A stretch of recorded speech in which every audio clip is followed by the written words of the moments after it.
পেছনে বিশ্বমঞ্চে খেলছে বাংলাদেশের ফ্রি ফায়ার টিম। আজকের এই খেলা দেখার জন্য কিন্তু দর্শক এলাও না, তবুও একজন চলে এসেছে বাংলাদেশের খেলা দেখতে এবং তার নামটা হচ্ছে সুমন। তিনি এসেছেন রিয়াদ থেকে বাংলাদেশের রেড হক্সের খেলা দেখতে। তারপর খেলা কেমন দেখছেন, কেমন লাগছে? আলহামদুলিল্লাহ, অনেক ভালো লাগতেছে। নিজেদের টিম আছে, সেই জন্য ফিলিংসটা একটু আলাদা রকমেরই লাগতেছে।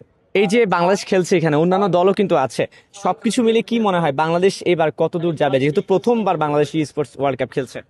অবশ্যই ইনশাল্লাহ আমরা দোয়া রাখি আমাদের টিম ফাইনাল খেলবে অ্যান্ড চ্যাম্পিয়ন হবে।